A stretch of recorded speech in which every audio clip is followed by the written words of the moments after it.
인천광역시의 한 교차로. 몇 시간 동안 난장판이고 나 그런 사고 처음 봤어. 트럭이 그냥 밀고 나가더라고. 브레이크도 없어. 그냥 날아갔어. 저기. 무슨 사고죠?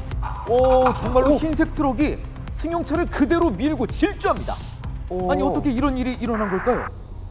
차량들이 주행 신호에도 꿈쩍도 하지 않고 줄 서 있는 차가 움직이지 않아서 내가 이제 1차선 쪽으로 변경을 하고 출발하다 보니까 차가 이제 트럭이 이제 멈춰 있는 거예요.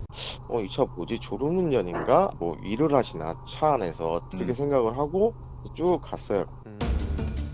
수상하게 한동안 멈춰있던 트럭은 다행히도 서서히 움직여 신호를 기다렸습니다. 아주 이상한데요.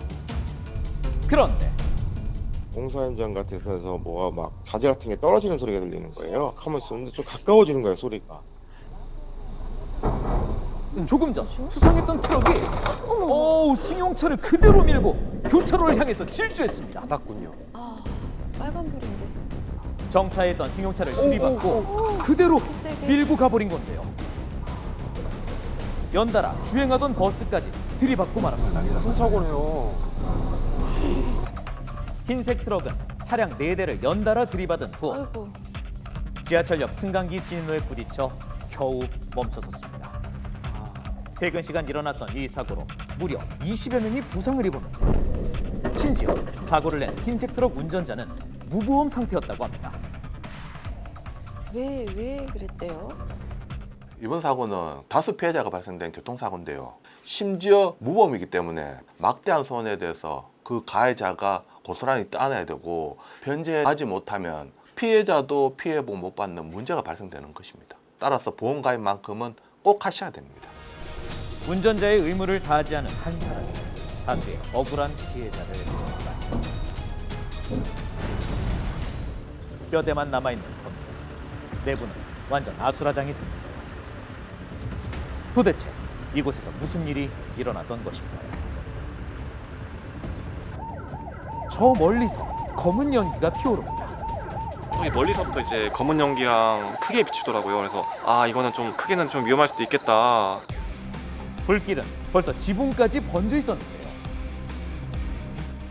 창고 안에 혹시 사람이 있는지 그 동네 주민분들한테 확인하려고 하는 찰나에 화재 현장으로 뛰어가던 그때 다급한 목소리가 들렸습니다.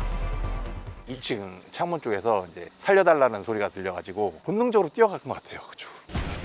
불이 난 창고 2층에 누군가가 갇혀있던 겁니다. 거기서 이제 그 아이를 발견했고 약 3m 높이의 2층 창문 밖으로 얼굴을 내밀고 있던 아이. 너무 높은데요. 화재로 인해 쉴 새 없이 검은 연기가 뿜어져 나오고 잔해들이 계속 떨어지고 있었는데 119에서 연락이 왔어요. 창고에 지금 불이 났다고 바로 그냥 신호 다 무시하고 창고로 달려왔죠. 가슴이 터질 것 같았죠. 긴장돼 갖고 우리 애기 잘못될까 봐. 몸이 아파서 조퇴했던 아이가 창고 2층 사무실에서 쉬고 있었는데 아이가 잠이 든 사이 불이 난 겁니다. 창고 안에 쌓인 종이 박스들 때문에 불은 순식간에 번지고 말았는데요. 저희가 불이 좀 크게 나고 있어서 진입은 할 수 없는 상황이라 시간이 조금만 더 지나면 아이한테도 좀 문제가 생길 수도 있을 것 같다. 그럼요. 빨리 그냥 뛰어내리는 게 그 당시에는 최선의 방법이라고 생각을 해서 어떻게든 받아줄 테니까 아저씨들 믿고 뛰어내려라. 무서웠지만 경찰관들을 믿고 용감하게 뛰어내린 아이.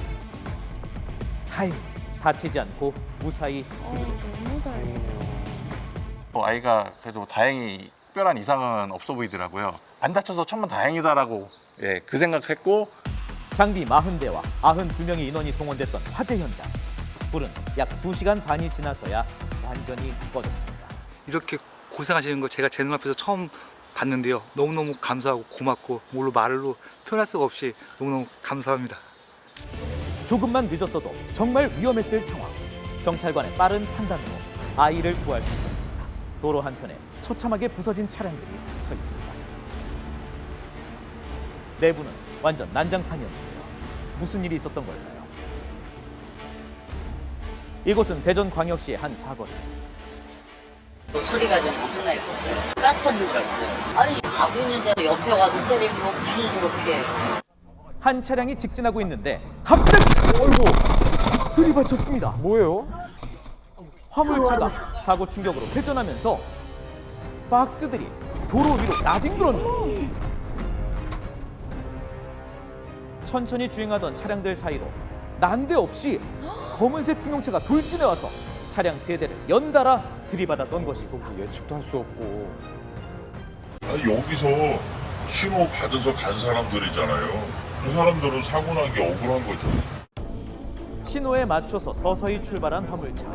검은색 승용차가 신호를 무시하고 달려와 옆을 들이박았던 건데요. 통행량이 많은 사거리에서 일어난 사중 충돌 사고. 차량의 앞면은 종이장처럼 구겨졌고 거리는 아수라장이 됐습니다. 그 속도로 받으니까 탑차가 돌죠. 웬만한 속도 가지고 탑차가 돌겠어요? 정신이 없어요, 그때. 어떻게 사고 났는지도 모르는데요. 전혀 예상할 수 없었던 사고. 피해자는 아직도 후유증에 시달리고 있다는데요.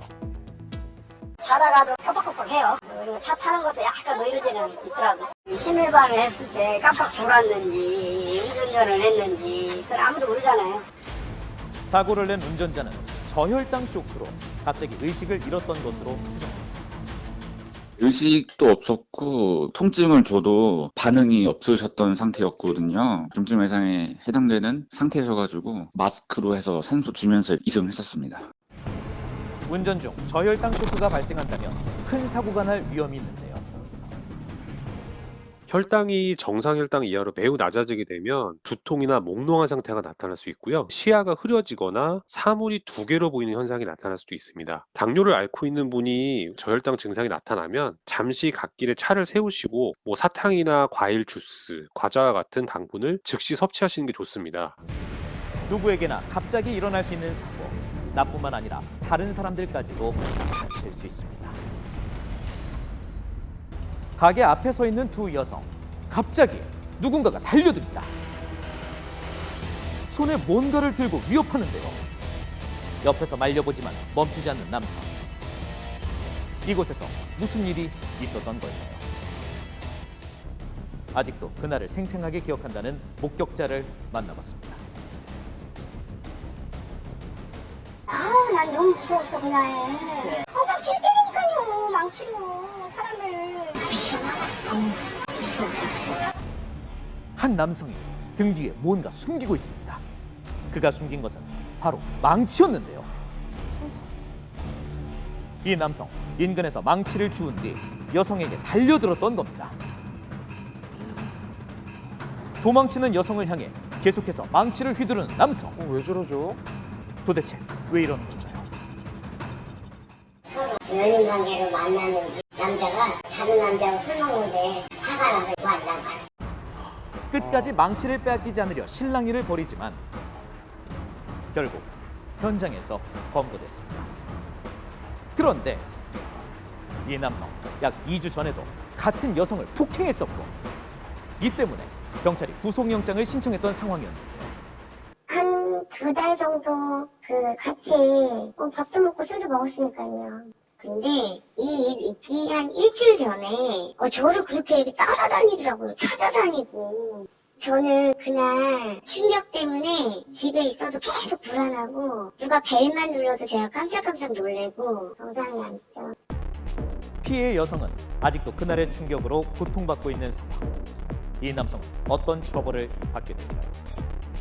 가해자가 피해자를 폭행한 1차 범행은 상해죄가 적용돼서 7년 이하의 징역에 처해지는데요. 구속영장 실질 심사 전날 망치를 휘두른 2차 범행은 1년 이상 10년 이하의 징역에 처해지는 특수상해죄가 적용됩니다. 이 사건의 경우 특가법상 보복상해죄로 더 중하게 처벌받을 수도 있는데요. 법정형 최장기인 30년까지도 가능합니다.